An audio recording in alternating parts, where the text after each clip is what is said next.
Hello. ओ, क्या चल रहा है? बस बढ़िया। आज क्या डिस्कस करना है?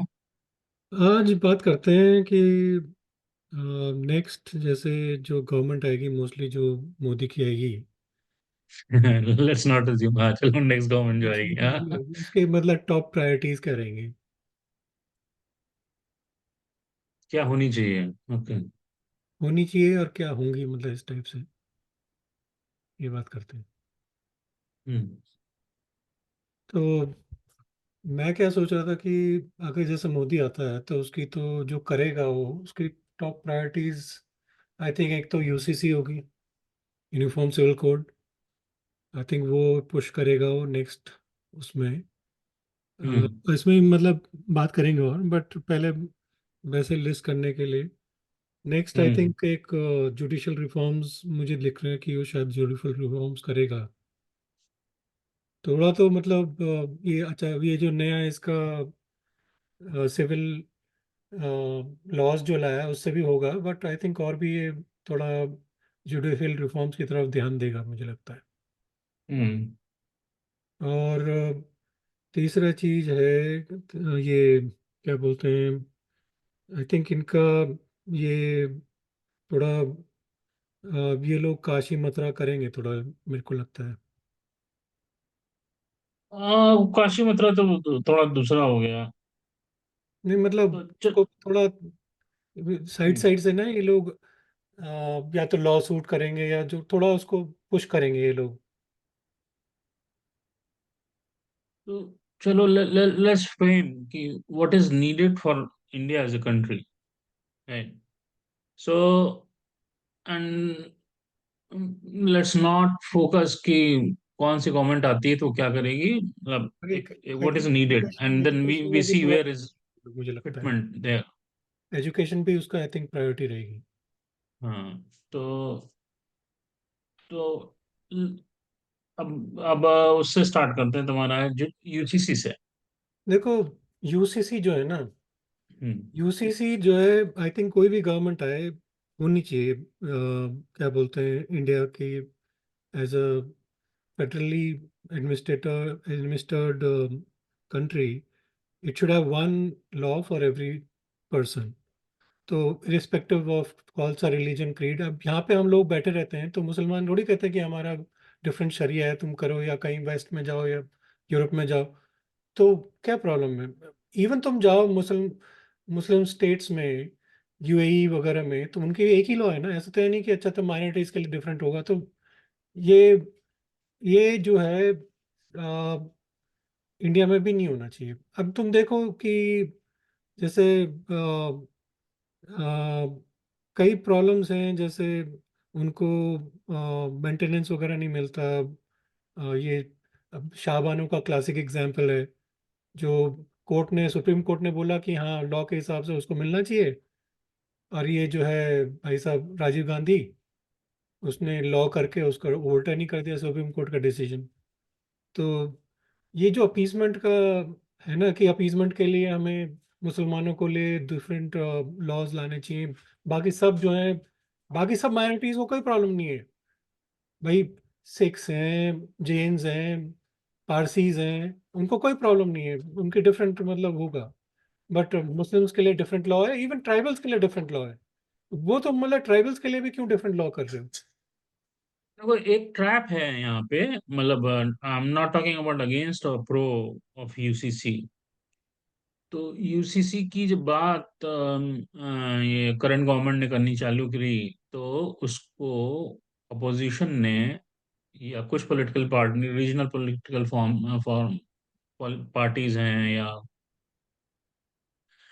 प्राइमरली अपोजिशन ने उसको एक एक पर्टिकुलर रिलीजन से टैग कर दिया। बट तो है भी तो वैसे उसमें ही ना। नहीं है, बट वो ट्राइब्स के लिए भी है। तो ट्राइब्स के लिए भी है, वो तो कह रहे हाँ, हैं तो बट यूसीसी में क्या है कि इट्स अ फ्यूचरिस्टिक लॉ। कल को एक मान लो हिंदू हिंदू रिलीजन आके कहता है कि मैं हमारा एक रिलीजन में ये लॉ बन गया, और it is going to supersede, right. तो हिंदू रिलीजन आके कहता है, मान लो कि जैसे हमने एक वेद में ये सपोज ये बोलते एक हैं ट्रस्ट वेद में बना ये लॉ दिया है है, साहब। इम्प्लीमेंट करेंगे। हाँ, हमने एक ट्रस्ट बना दिया है, और हम कंट्री में मेजर कंपोनेंट हैं, हमारी पॉपुलेशन सबसे ज़्यादा है, और अगर हमारे एक्स गॉड का कुछ है, हमने वहाँ पे झंडा कहीं लैंड पे लगा दिया, तो वो लैंड हमारी है। तो ये फ्यूचरिस्टिक लॉ है। तो यूसीसी का जो ऑब्जेक्टिव है, जो एक समझने और कम्युनिकेट करने की जरूरत है, यूसीसी का ऑब्जेक्टिव है land of law always supersede then any constitution localize भी यही रिलीजियस। बोलता है फर्स्ट यार, कोई irrespective of religion, caste, creed, कुछ भी हो। हाँ, तो वो एक अच्छी चीज है। और ये futuristic law, again I am saying, क्योंकि इंडिया में हिस्टोरिकली पिक्चरिस्टिक तो देखो। क्या, मैं तो कह रहा हूँ एक्चुअली ये तो रेट्रोस्पेक्टिव होनी चाहिए थी। ये तो साला जो है तुम्हारा 1947 में जब बने थे तभी बनना ही चाहिए थी ये तो अब वो जो नहीं हुआ हुआ, वो मीरा तो तो आ रहा सांप है निकल ठीक गया, है। लाठी पीटने वाली बात है। तो वही मतलब जो भी है, खैर मतलब हाँ। कॉन्स्टिट्यूशन में जो बी आर अम्बेडकर और ये कॉन्स्टिट्यूंट असेंबलीज वगैरह वाले थे, उन्होंने बोला था कि we should actually go towards uniform civil code in the future. अब वो उसके बाद तो मानते नहीं ना ये लोग अब। मतलब जो हम्म। उनको अच्छा लगता है वो मानते हैं, जो नहीं अच्छा लगता है वो नहीं मानते। रिजर्वेशन था, जैसे रिजर्वेशन था कि भाई only should be for a certain period of time. अब वो सर्टेन पीरियड ऑफ टाइम को उन्होंने दरनिकार करके आगे कर दिया। और जो बोला यूसीसी होना चाहिए उसको उनको इम्प्लीमेंट नहीं किया। तो उनको जो अच्छा लगता है वो करते हैं ये पॉलिटिशियंस अपने हिसाब से जो वोट लाएंगे बेसिकली। तो अब एक्चुअली थोड़ा सा सैड स्टेट है कि हमारे यहाँ जो सम सम वो एक कहते हैं ना कि एक इंटेलेक्ट ऑडियंस है इंटेलेक्चुअल ऑडियंस है, या बुद्धिजीवी जिसको हम बोलते हैं, तो वो भी इसको बहुत अपोज करते हैं। अनफॉर्चुनेट स्टेट है, और उसको they always keep trying to attach to a particular religion which is Muslim. तो वो नहीं है, वोट और बैंक सो आई पॉलिटिक्स है होप। ना, वोट बैंक पॉलिटिक्स हाँ। है। हाँ, तो आई होप वो ये हमारे सभी लोगों को समझ में आए, जनता को नॉर्मल, यूसीसी इज नीडेड। तो उसे दो तीन और चीज उसमें ये उसका। नहीं है ना कि तुम भाई हिंदू लॉज सब पे लगाओ या कुछ करो, एक यूनिफॉर्म सिविल कोड लगाओ सबके लिए, चाहे हिंदू हो चाहे मुसलमान, चाहे सिख ईसाई तो पे जो भी हो। दो तीन उसके आउटकम जो होता है, भाई कोई चीज करते हैं तो उसका एक डिफाइंड आउटकम होता है, राइट, कि हम क्यों करना चाहते हैं। दो तीन आउटकम है वो। अब ड्यू टू पॉलिटिकल रिस्ट्रिक्शंस में करंट गवर्नमेंट भी उसको पूरा ओपनली बोल नहीं पाती। एक तो तो है कि it is going to help population a lot, it is going to help educational discrepancy a lot, it is going to help, it is going to help uh, women upliftment a lot, जो women's को unfortunately एक women particular को तो basically देखो, religion में किसी वो भी रिलीजन उनका में तला देख कि लो, वो सब पर्टिकुलरली होता था। मतलब जैसे ये इस्लाम वगैरह में मुस्लिम जो है मतलब ये वुमेन को तो कुछ समझते ही नहीं ना ये लोग। हाँ, तो समझते तो और भी रिलीजन में नहीं है मतलब बाकियों वो में इतना वाइड स्प्रेड नहीं है, मैं कह रहा हूँ हाँ। बाकी बात सही है कि और जगह पे नहीं समझते, बट वाइड तो स्प्रेड नहीं है इतना। हाँ, तो ये जैसे तुम्हारा एजुकेशन का बहुत आएगा, क्योंकि एक क्या होता है कि एजुकेशन में एक रूल बनना चाहिए, जैसे और कंट्रीज में है कि education is a basic right of a kid. If a parent is not able to do it, then parent is subject to law का जो उसका एक्शन होता है। तो वो होता है हमारे यहाँ कुछ हैं जो वो अपने रिलीजियस एजुकेशन पे फोर्स करते हैं, और चाइल्ड बेसिक एजुकेशन से डिप्राइव होता है। तो वो इन टर्म्स जाता है तुम्हारा एम्प्लॉयमेंट इशू को, राइट। वो इन टर्म्स जाता है कि तुम्हारा सोसाइटी का अपलिफ्टमेंट गड़बड़ है, वुमेन वुमेन का है इशू वो है। फिर एक चीज और होती है कि एक और है, अभी कोई बोलता नहीं है उस बात को, कि जो हेल्थ केयर है, हेल्थ केयर सेक्टर में भी इंडिया में बहुत चैलेंज है, स्पेशली वैक्सीनेशन में। तो मैंने तो खुद देखा है, पोलियो एरेडिकेशन की जब ड्राइव हुआ करती थी तो how they struggle, right, health care governments, each state government, how they struggle. So वो समहाउ पोलियो वैक्सीनेशन नहीं लेते। और उनके कुछ रीजन है, मैंने पर्सनली थोड़ा सा उसमें देखा भी था। तो इवन इवन क्या होता है कि कुछ टैबलेट्स होती हैं, तुम जो पता होता है, जो सी थ्रू तुम्हारी कैप्सूल्स होते हैं, लाइक विटामिन ई है, या जो जो जितने भी सी थ्रू वाली कैप्सूल्स होते हैं ना, तो वो जल उससे बनते हैं, जेलेटिन वगैरह किसी चीज से बनते हैं वो। हम्म। तो उसको वो नहीं खा सकते, उनके अच्छा। समहाउ वो रिलीजन में क्या है, आई डोंट नो क्या होता है यार, वो सब चीज़ों पे नहीं जाना चाहता मैं। हाँ। तो मेडिकेशन पे, वैक्सीनेशन पे वो अपने बच्चों को नहीं लगवाते। तो हम्म। तुम देखोगे एक पोलियो पोलियो की प्रॉब्लम एक पर्टिकुलर सेगमेंट में बहुत ज़्यादा है। सो मैं आई एम होपिंग कि यूसीसी से वो चीज़ भी हैंडल हो सके। Health care is a major issue. I think दो चीजें हैं ना, हेल्थ केयर और एजुकेशन। ये बहुत जरूरी है कि मतलब इस पे फोकस करा जाए। अभी पता नहीं इससे कितना फर्क उस पे पड़ेगा, बट मतलब मानसिकता बेसिकली चेंज करनी पड़ेगी ना वो लोगों की। अब वो पता नहीं कैसा होगा, बट ये है कि ओवरऑल जैसे तुम्हें एक सिविल वो होना चाहिए कि भाई हाँ ये लॉज सबके लिए एप्लीकेबल हैं।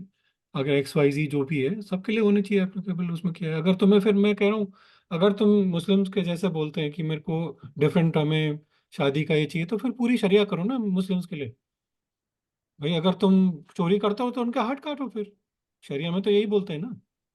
पूरी फिर शरिया तुम पूरी कर लो उनके लागू मुसलमान के लिए। अब वो तो हाँ नहीं, नहीं तुम काट के वो जो है। तुम्हारे को अच्छा लग रहा है तो तुम उसको कर रहे हो। Hmm. You need to be very restrict, cage करना पड़ता है, तो दैट्स द थिंग हाँ, तुम बात यूसीसी इज करते हो गोइंग टू कंट्री प्रोवाइड। की, कंट्री इज फर्स्ट। तो फोरमोस्ट जो है कंट्री होती है, उसकी लॉस जो है सबसे फर्स्ट होनी चाहिए। Land of law, that's why is supersede, तो वो करना चाहिए, तो इसलिए यूसीसी बहुत जरूरी है। तो आउटकम वही है मैं कह रहा हूँ कि जैसे रिस्पॉन्टिव। कोई भी धर्म हो, चाहे हिंदू हो चाहे मुस्लिम हो चाहे कोई भी हो, अगर हिंदूज में भी कुछ ऐसी है कि भाई वो है, उनके लिए भी सेम लॉज होनी चाहिए। ऐसा नहीं कि उनको भाई डिफरेंट करना है या किसी को करना है। तो रिलीजन बेस्ड नहीं होने चाहिए लॉज कभी भी। इवन ट्राइबल्स के लिए डिफरेंट लॉज नहीं होने चाहिए। भाई तुम भी तो सिटीजन हो इंडिया के। अभी 76 साल में तुम्हारे को दे दिया ना कि भाई ठीक है, तुम्हारे को इतना लीवे दिया कि तुम अपना लॉज, तुम ताकि मेन स्ट्रीम में आ सको। अब ये तो नहीं तो जिंदगी भर तुम अपनी अपनी लॉज चलाते रहो। तो सेम लॉज होनी चाहिए चाहे जो भी हो। हाँ तो मतलब वही है, अनफॉर्चुनेट है कि किसी एक पर्टिकुलर सेगमेंट से जोड़ा जाता है तो वो बेवकूफ़ी है, तो उसको। वही। और outcome we already discussed, right. तो ये irrespective of any comment, it's required. We are progressing. There is a good wave, positive for India.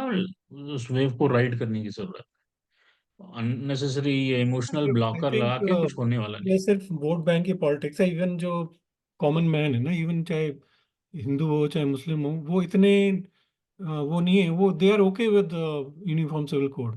भाई आम आदमी को क्या फर्क पड़ता है? तुम्हें बताओ कि वो आम आदमी को क्या फर्क पड़ता है कि वो जो है कंट्री की लॉ से चले चाहे रिलीजन की लॉ से चले। उसके लिए तो लॉ लॉ ही है ना। वो तो या तो मुल्ली मौलाना जो है वो है, या फिर अपने जो पॉलिटिशियन है उनकी प्रॉब्लम है। हम्म। नहीं तो कॉमन मैन से कोई फर्क नहीं पड़ता। उनको तो चाहे जो भी लॉ दे दो वो मान ही जाएंगे। आई थिंक यूसीसी का ये है। तो वो आई थिंक करेगा सो ये। उसने तो हाँ। ट्रेलर तो दे ही दिया है इतना उत्तराखंड में डाल के यार। गोवा में तो कब से यूसीसी है, उसमें तो कोई प्रॉब्लम नहीं है। या और दूसरा क्या होता है कि अब दूसरा इशू है जो बहुत जरूरी है, वो तुम्हारा जुडिशियल रिफॉर्म। वो तो बहुत जरूरी जुडिशियल रिफॉर्म में क्या है कि आई मीन, मेरे को तो कभी नहीं समझ में आया कि ये बना कैसे, जुडिशरी का जो सिस्टम है, ये इतना रिलैक्स्ड और उनको साल में जो उनको है देखो, मतलब 50% तो काम ही नहीं करते ये जज वगैरह। नहीं उनको छुट्टियां इतनी हैं तो क्यों ये काम तो करेंगे? तो वो क्यों, वो बनाई क्यों? कोर्ट बंद तो रहते हैं आधे टाइम तो मतलब पूरे। हाँ, वो छुट्टी पे रहते हैं। तो और अब बहुत सारे इश्यूज हैं उसमें तो, और आपकी पॉपुलेशन बढ़ती जा रही है, तो इसमें दो तीन बर्निंग इशू है, तो अरे देखो एक तो, सबसे बड़ी चीज है शालिन, 1960 70 50 के केस भी चलते जा रहे हैं। आदमी मर गया, उसकी औलादें चला रही हैं केसेस। क्या मतलब है यार? मतलब करोड़ों केसेस जो है हर लोअर कोर्ट्स में देख लो, सुप्रीम कोर्ट में देख लो। क्या मतलब है? आदमी मतलब आधे तुम अगर देखोगे वो केसेस, वो सिर्फ जो है तारीख लेके दूसरी तारीख करके चले जाते हैं। ऐसे होता है मेजोरिटी केसेस में। बहुत कम केसेस में जिरह होती है, और वो जो है सिर्फ ऐसे होते हैं केसेस जैसे ये केजरीवाल टाइप के जो बेल लगाना है, हाई प्रोफाइल केसेस, इनको जल्दी सुनवाई हो जाती है। आम आदमी को अगर कुछ हो तो वो तो जो है सुप्रीम कोर्ट में कैसे जाएगा? 30 लाख की जहाँ पेशी होती है, तुम सोच रहे हो कि आम आदमी जो है वहां पे पेशी लगा के सुप्रीम कोर्ट में जा सकता है? लोअर कोर्ट्स में भी वकील जो है, टुच्चा वकील भी जो है मतलब कहूँगा 1000 1200 तो लेगा एक पेशी के लिए। आम आदमी के पास पैसा है ऐसे? और ये तो रोज का धंधा है। वो कहेंगे फिर आ जाओ कल, फिर आ जाओ कल। एक और बड़ी एक तो ये है, देखो जो तुम कह रहे हो राइट, दूसरा क्या है कि एक बड़ी इशू है कि क्वालिटी ऑफ जजेस, राइट? तो आई एम नॉट श्योर कि कितना तुम्हें जो जज का रिक्रूटमेंट प्रोसेस होता है, तो उसके उसके दो दो तरीके होते हैं। तो एक क्या होता है कि जुडिशरी का हर स्टेट लेवल का एग्जाम होता है, जैसे अगर तुम यूपी की बात करो तो पीसीएसजे करके बोलते हैं। तो पीसीएसजे एग्जाम होता है, तो आप एस्पिरेंट हो, आप ग्रेजुएट हो और आपने किया हो, उसका कंपटीशन होता है, यू विल गेट थ्रू। और फिर तुम्हारा ट्रेनिंग व्रेनिंग होती है, आप जज बन जाते हो, डिस्ट्रिक्ट जज बन जाते हो। फिर एक और तरीका होता है कि जैसे हाई कोर्ट वगैरह में क्या होता है, वो जो कि बर्निंग इशू है। सेलेक्ट करते ना इन लोगों को, हाँ, तो वकीलों को। जैसे तुम उसमें क्या होता है कि तुम्हारा, जैसे तुम एक स्टैब्लिश बड़े वकील हो, काफी बड़े वकील हो पर्टिकुलर हाई कोर्ट में, और तुम्हारा कोई सन है या डॉटर है, राइट, और तुम्हारी पकड़ होती है, तो तुम जब स्टैब्लिश वकील होते हो, राइट, एडवोकेट होते हो बड़े वाले, तो तुम्हारे जजेस से रिलेशन होते हैं, क्योंकि कॉकस तो होता ही है, वेल वेल नोन स्टफ है, तो वो इलेक्ट हो जाते हैं, तो उनका बच्चा हाँ, जो तो है फिर भी तुम सोच ना, वो भी जज बन जाता है।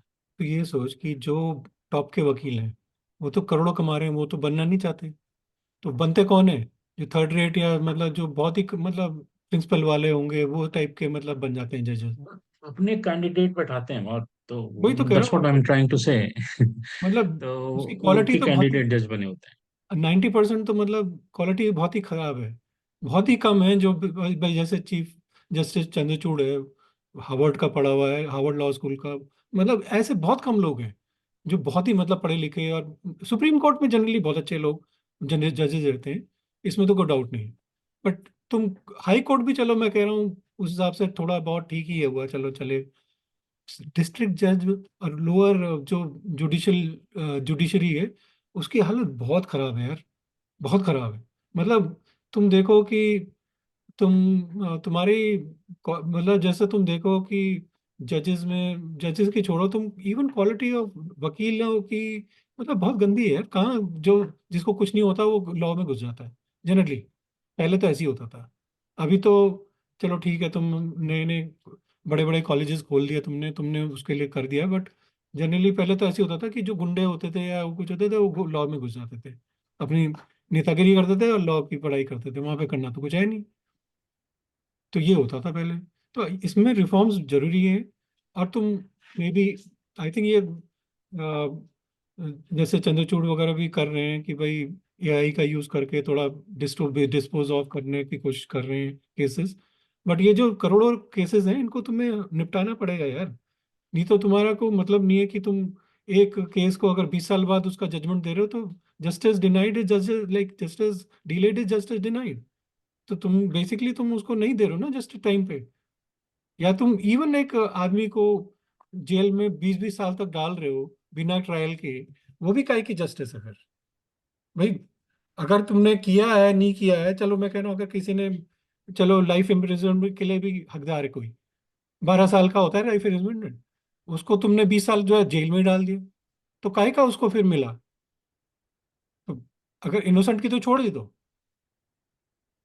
तो देखो क्या होता है कि that's what reform is needed, right? Reform, I don't know किस तरह से गवर्नमेंट उसको फेस करना चाहती है, और करने की कोशिश एक बार की थी, but they got huge push back.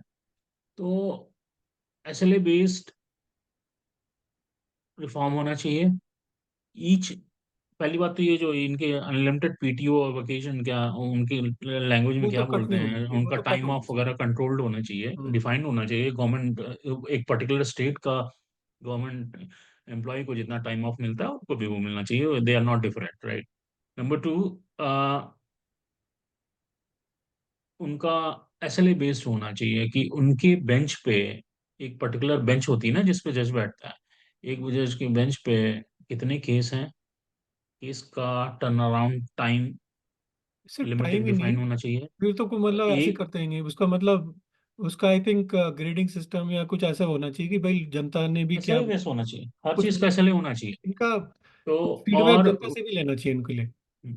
उससे देखो दो तीन चीजें क्या होगी, कि क्या होता है कि एक बड़ा है कि जैसे मान लो मैंने कोई क्राइम किया और I am influential person and high higher high high category, और बड़ा वाला वकील मैंने कर लिया, और मेरे को फंसना है, तो लेकिन वो क्या है, डेट पे डेट, डेट पे डेट, डेट पे डेट आई थिंक वही करते होता है। रहते हैं। तो वो एसएलए बेस होगा तो वो सब भी कंट्रोल होगा, जज होगा, उसका वो तो आई थिंक परफॉर्मेंस उस इन्होंने पर। करा है अभी, एक जो अभी ये सिविल नई 3 जो लॉज लेके आए हैं उसमें इन्होंने कट किया है कि 6 महीने में तुम्हें बेसिकली ऐसे करना है, कुछ उस पर टाइम फ्रेम डाला है इन्होंने एक्चुअली। कुछ तो हो नहीं रहा, मतलब नहीं वो अभी ऐसे इम्प्लीमेंट ही कहाँ हुई लॉज? इम्प्लीमेंट तो कुछ नहीं है, कुछ वो नहीं तो है। अभी सिर्फ उन्होंने पास की ना पार्लियामेंट में, उन्होंने करा ही नहीं, आई थिंक वो अगस्त वगैरह में को इम्प्लीमेंट करेंगे उसको। अब क्या होता है कि जैसे देखो तुम्हारा कोई मुकदमा चला, मान लो डिस्ट्रिक्ट कोर्ट, राइट? तो वो तुम्हारे फेवर में नहीं हो रहा है, तो तुम्हारे पास पैसा है, तुम चले गए हाई कोर्ट, हाई कोर्ट नहीं रहा, तुम चले गए ये तो सुप्रीम कोर्ट। सुप्रीम कोर्ट में फिर एक तो होना चाहिए, सुप्रीम कोर्ट में सिर्फ वो केसेस हों जो मतलब बहुत ही जैसे लॉ के हिसाब से इंटरप्रिटेशन ऑफ द लॉ पे होना चाहिए। ये नहीं कि साला केजरीवाल को बेल मिली नहीं मिली वो पहुंच जाए सुप्रीम कोर्ट। ये काहे का है यार? काहे का सुप्रीम कोर्ट का काम है ये? अब केजरीवाल वगैरह तो खैर वो दूसरी चीज हो गई, बट मैं नॉर्मल बात कह पब्लिक रहा भी हूँ मतलब करती है। केजरीवाल हो चाहे कोई भी हो। तो वो भी कोई कोई एक हाई डिफाइंड कोर्ट पे पाथ जाओ ना, नहीं हाई है कोर्ट कि पे जाओ। Which kind of judiciary cases need to be in district court, which kind of in high court, or which kind of in supreme court. Exceptional cases should go to high court and supreme court, ये नहीं कि तो जिसकी मर्जी साला high court में जाए supreme court में जाए। हाँ, डिस्ट्रिक्ट जज में आज तो दिया तो उसका कोई मतलब ही नहीं है, वो चल जाएगा हाई कोर्ट। वो सब भी डिफाइन, तो basically need to be rewritten. और अनफॉर्चुनेट है कि अभी तक नहीं हुआ, किसको ब्लेम करें और किसको ना करें। अभी इस करंट गवर्नमेंट को भी 10 साल हो गए। ये सारे तो पॉलिटिशियन एक जैसे हैं, इनका हाँ, नेक्सस तो वही है ना, ये भी चाहते थोड़ी है कि ठीक से रिफॉर्म हो जाए। तो वो सब भी हैं, क्वेश्चंस हैं। तो जुडिशियल रिफॉर्म में बहुत करप्शन, आई मीन करप्शन बहुत है जुडिशरी में यार। तो अब क्या बोलूं। तो वो सब बहुत गलत है। नहीं, जुडिशियल रिफॉर्म्स बहुत जरूरी है एक्चुअली। इन्होंने एनजेएसी वगैरह करके डाला भी था, बट आई थिंक वो फिर प्रॉब्लम हो गई उसमें। मतलब ये लोग जुडिशरी ने टांग अड़ा दी और उसका कहीं हुआ नहीं फिर। तो प्रॉब्लम तो यही है, आई थिंक इन्होंने जजेस का सिलेक्शन एक एक तो पूरा ढंग का जो है प्रोसेस होना चाहिए। आई थिंक या तो तुम रिटर्न करो चाहे जो भी करो, इवन सिलेक्शन करना है तो तुम सिलेक्शन ऐसा नहीं विम्स एंड फैंसीज पे सिलेक्शन नहीं कर सकते तो। हम्म, तो एक जुडिशरी हो गया। अब तीसरी बात, एजुकेशन। तीसरा एजुकेशन बहुत जरूरी है यार, एजुकेशन का रिफॉर्म्स बहुत जरूरी है। इंडिया में जो फोकस है बेसिकली तुम्हारा या तो डिग्री का, डिग्री बेस्ड है, एजुकेशन बेस्ड नहीं है कि नॉलेज बेस्ड नहीं है। हाँ मुझे डिग्री चाहिए बस। अबे तुम बीएससी एमएससी कर लो, जो भी कर लो, इंजीनियरिंग कर लो, तुमने पढ़ा क्या है, तुमने सीखा क्या है, किसी को कोई फर्क नहीं पड़ता। बस एक वो जो है, तुम डिग्री ले ली, उसके बाद हो गया खत्म। तो जुडिशल मतलब जुडिशल रिफॉर्म्स तो जो भी है, बट ये एजुकेशन में एक्चुअली बहुत ज़्यादा टॉप प्रायोरिटी होनी चाहिए किसी भी गवर्नमेंट की। तो एजुकेशन रिफॉर्म्स, और मुझे लगता है कि शायद नेक्स्ट टर्म में शायद करे भी, मुझे मतलब डिपेंड्स कि क्या इसका डायरेक्शन रहेगा, कैसे रहेगा इसका, बट जो भी है वो मतलब उसको करना चाहिए कि एजुकेशन में बहुत जरूरी है एक ढंग का बंदा बंदा बैठा हो। क्या करना चाहिए बताओ। देखो पहले तो ढंग तुम्हारे को टीचर्स का करो, टीचर्स पे ध्यान दो कि टीचर्स जो हैं आ रहे हैं सिस्टम में वो ढंग से आए। फिर दूसरी बात ये है कि सिर्फ बीएड वगैरह करने से तो कुछ नहीं होता ना। तुम क्या है, तुम्हारा क्या क्राइटेरिया है, टीचर को बीएड करा दो बस हो गया। अब जो तुम्हारा इंडिया में अनफॉर्चुनेटली क्या है कि जिसको कुछ नहीं मिलता वो टीचिंग में जाता है। मोस्ट अंडर पेड जॉब है टीचिंग, यहाँ पे नहीं, भी। आप नहीं underpaid, they are getting well paid. उतना फिर भी मतलब औरों के हिसाब से भी देख लो ना, मतलब उतना तो नहीं है पेड। तो क्या मतलब क्या करेंगे फिर, वो ट्यूशन करते हैं प्राइवेटली। अब बच्चों को ढंग से पढ़ाते नहीं है क्लासेस में। तो देखो, करना हाँ, चाहिए, तुम्हें देखना चाहिए। दो प्रॉब्लम है बेसिक एजुकेशन एक तो सिस्टम। हिस्ट्री, एक, पहले तो हिस्ट्री ठीक करनी चाहिए। इंडिया की जो ये हिस्ट्री, लेफ्टिस्ट हिस्ट्री हाँ, जो दिखाते हैं हिस्ट्री ना, तो ठीक करनी चाहिए, बट जो मैं बेसिक इंडिया की एजुकेशन जो के सिर्फ ये जो, जो लेफ्ट लीनिंग हिस्ट्री है ना, जो सारे कम्युनिस्ट और लेफ्टिस्ट ने बनाई है पूरी आज़ादी से पहले और अभी तक, वो I think that needs to be rewritten. जो है हमारे को सिर्फ जैसे पढ़ाया गया कि भाई मुगलों के अलावा कोई है ही नहीं। मतलब हम हर हर हर हर मुगलों का हमें राजा का पता है। पर उससे पहले जो तुम देख लो, चोलास, पांड्यास, चेरियास जो साउथ में थे, ये ललित आदित्य जो कश्मीर में था, मतलब इन सब के बारे में किसी को पता ही नहीं है। समुद्रगुप्त और ये जो चंद्रवंशी, पूरी सूर्यवंशी डायनेस्टी थी, उसका किसको पता है कुछ, कि एक भी तुम राजा, तुम चोलास के एक राजा चोला के बारे में पता है किसी को, और कुछ मतलब हमें भी उतने पता है, बाकी किसी एक और चोले का किसी को पता है? 150 साल राज किया उन्होंने, किसी को पता है कुछ कि क्या उनकी मोस्ट ऑफ दी मतलब उनकी ऐसी भयंकर नेवी थी। उनकी बड़ी बड़ी शिप्स होती थी चोलास की, पूरे जाते थे पूरा लोग मतलब, वास्को डी गामा अपनी छोटी सी शिप में लाया तो कह रहे भयंकर शिप्स है इनकी। तो किसी को पढ़ाया गया, हमें नहीं पता है ना। एक हिस्ट्री का एस्पेक्ट हो गया, बट उससे थोड़ा सा पीछे चलना चाहूंगा मैं। मतलब history is angle, history need to be पहले मॉडिफाइड तुम एंड हिस्ट्री से हिस्ट्री लर्न नीड टू करोगे बी ना, हिस्ट्री तुम अपडेटेड। गलत पढ़ोगे तो कहाँ से लर्न करोगे? तो दूसरा क्या है कि एक एक बेसिक फ्लॉ है हमारे एजुकेशन सिस्टम में, कि आज की डेट में वो मशरूम की तरह एजुकेशनल इंस्टीट्यूट खुले हुए हैं, चाहे वो प्राइमरी हो, एलिमेंट्री स्कूल्स हो, या तुम्हारा कोई एक डिग्री कॉलेज खोल लो, या इंजीनियरिंग कॉलेज खोल लो, या medical college, depending on what kind of money you have you can do what ever you want, right. तो उसका एक कंट्रोल सिस्टम होना चाहिए, कंट्रोल स्टैंडर्ड होना चाहिए, एक ऑडिट सिस्टम होना चाहिए, राइट। तो इन्होंने यूजीसी वगैरह कर तो रखा ही है, बट उसको इम्प्लीमेंट कौन करता है? नहीं, उसको थोड़ा तो that's why I am controls saying इनको कि थोड़ा करके, ऑडिट सिस्टम होना चाहिए, थोड़ा कंट्रोल्स करके करना चाहिए इनको मतलब। कंट्रोल मैकेनिज्म डिफाइन होनी चाहिए, राइट। फिर दूसरा क्या है कि हमारी जो एजुकेशन है वो मेरे ख्याल से ग्रैंडफादर लोगों के टाइम से सेम सिस्टम चली आ रही है, वो रट्टा थेरी है, वो वही ना, रट्टा डिग्री थेरी बेस्ड है हिंदी कि में डिग्री बोलते हैं। लगी बस। हाँ, वो डिग्री बेस्ड है ना हमारे को कि भाई डिग्री बेस्ड है, यार हाँ तेरे तो पास क्या डिग्री है।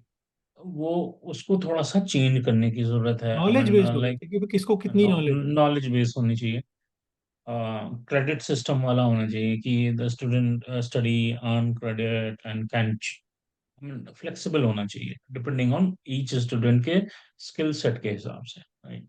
There are lot of example, यहाँ है, यूरोप में भी है, so those need to be implemented. तो वो है।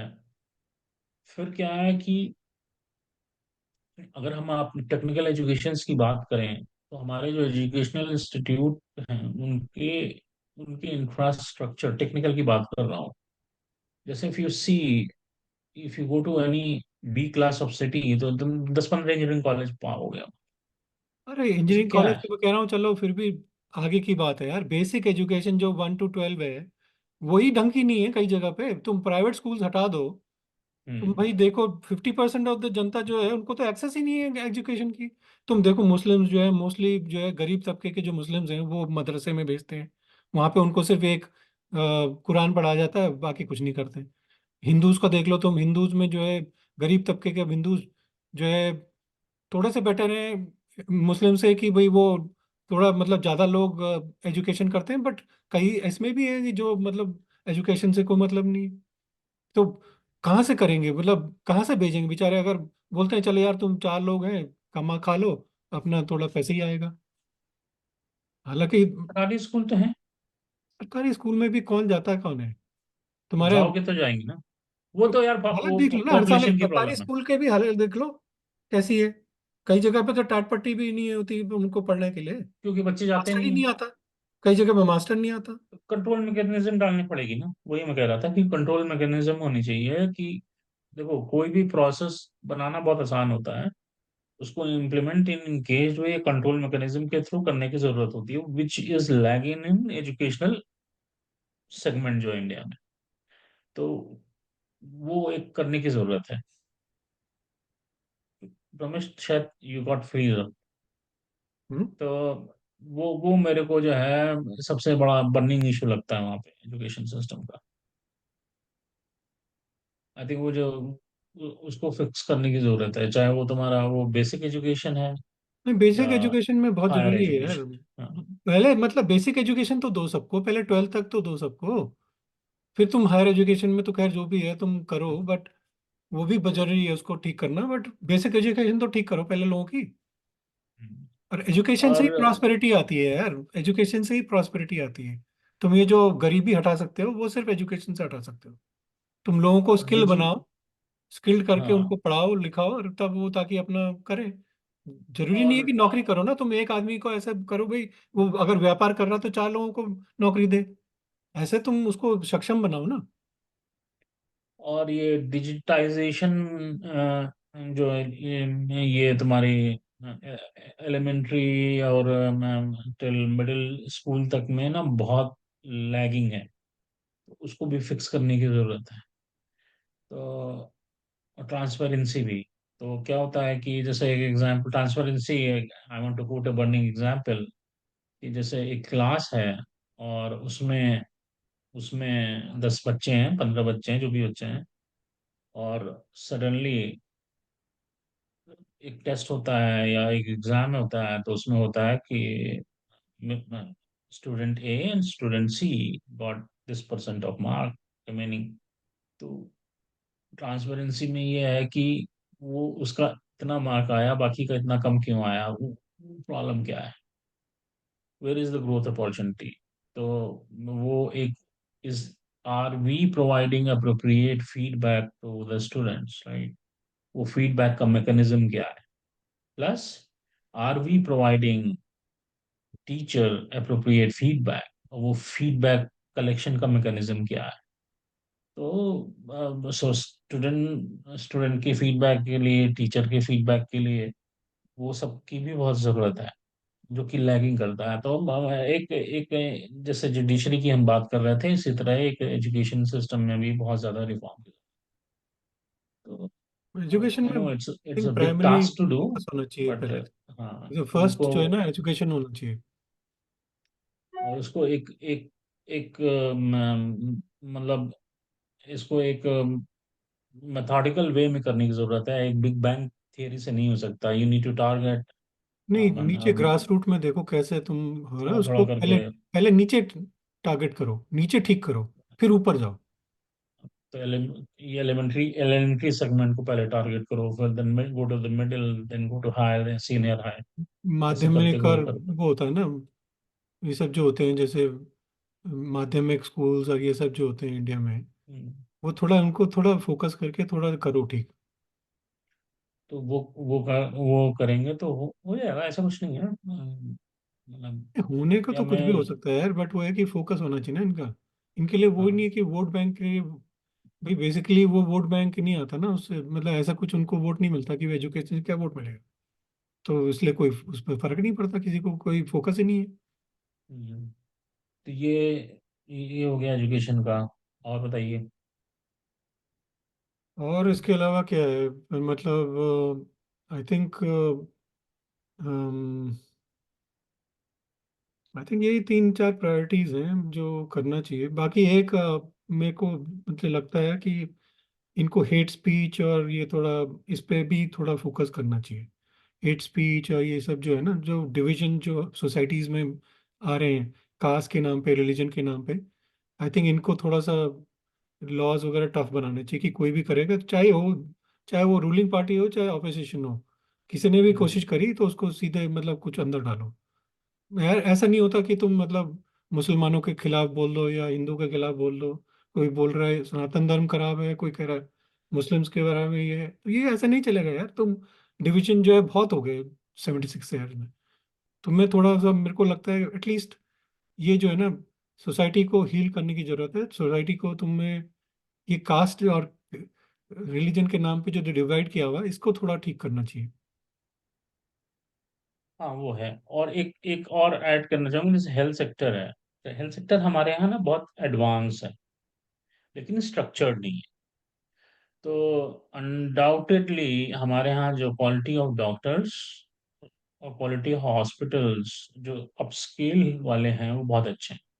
एक बेसिक जो to district hospital category of है हेल्थ केयर उसमें में डॉक्टर्स तो अच्छे रिफॉर्म होते की हैं पर जरूरत फैसिलिटी अच्छी नहीं होती ना। है। तो दो कैटेगरी का रिफॉर्म करोगे तो हो जाएगा। तो एक क्या होता है कि if I want to buy any medication, I can go and take any medication, even वो आई कंट्रोल थिंक थोड़ा सब्सटेंस। बहुत तो हो रहा है कि ये जो इन्होंने आयुष्मान तो भारत वगैरह का कार्ड्स लॉन्च किए हैं, तो हम्म, गरीबों को थोड़ा सा मतलब उन्होंने दिया है, बट आई थिंक वो प्रॉब्लली उसका थोड़ा इंश्योरेंस में थोड़ा बेटर करना चाहिए मतलब इनको। और दूसरा क्या है कि पेशेंट का profile with with protective law, जो हम यहाँ पे हिपा हिपा की बात करते हैं, वो करके होना चाहिए। तो जैसे प्राइवेसी मैं का होना चाहिए। I am associated with doctor A, and if I want to move out to doctor B, my whole profile need to travel to doctor B. वो सब हम्म। फैसिलिटी इंडिया में नहीं है। तो क्या होता है, पेशेंट को दोबारा, मैं डॉक्टर की बी के पास गया, वो अरे वो पूरा पूरे मेरा बॉडी पर्चे के स्कैन हिसाब करा। से होता है, पर्चों में तो हर चीज होती है, डिजिटाइज कुछ है नहीं। हाँ, तो वो एक प्रोफाइल प्रोफाइल मेंटेनेंस की बात होती है। तो इलेक्ट्रॉनिक रिकॉर्ड होना चाहिए, ये electronic health record need to be implemented. और आई थिंक हाँ, तो एक लास्ट चीज जो करना चाहिए मेरे को लगता है कि ये फार्म लॉज इनको फिर से करना चाहिए। इनको जो भी है, चाहे तुम थोड़ा सा फार्मर्स के साथ बात करो या कुछ करो, एग्रीकल्चर में रिफॉर्म्स बहुत जरूरी है अगर इंडिया को बढ़ना है ना exponentially. Agriculture reforms are very important. मतलब अगर तुम जो है बेसिकली इलेक्ट 50% सोचो, अपनी जनता को साथ में लेके नहीं चल रहे हो, तो तुम्हारे को क्या मतलब है यार। फार्मर्स के लिए एग्रीकल्चर, हमने कल मतलब बात करी थी इसमें डिटेल में, but agriculture reforms are also very important. तो उसके लिए इनको चाहे फार्म लॉस लाओ चाहे कुछ करो, बात करो, ऑपोजिशन से बात करो, चाहे कुछ करो, सबको साथ करके एटलीस्ट एक मैकेनिज्म लाओ कि भाई लोगों को थोड़ा सा इम्पोर्टेंस मिले और उसमें आगे बढ़े। फॉर्मूला भी है। तो ठीक है फिर। तो so we discuss basically, I think यही मतलब है बहुत सारी इम्पोर्टेंट, बाकी तो यूसीसी किया, जुडिशियल रिफॉर्म किया हमने। एजुकेशन हमने किया, एजुकेशन पे किया हमने, farm health segment farms touch का किया किया, हमने, फॉर्म टच किया, हेल्थ केयर। सब कुछ कर लिया यही है आई ऑलमोस्ट। थिंक मेन तो। बाकी पॉपुलेशन भी थोड़ा प्रॉब्ली इनको थोड़ा ध्यान देना चाहिए। When you will reform health, population and भी कंट्रोल होगा तुम्हारा। तो या उन सब से हो जाएगा, सब उसके साइड बेनिफिट्स होते हैं, तो सब हो जाएगा। ठीक है, चल फिर। I think good for today. Hmm. चलो जी, बाय बाय। ओके।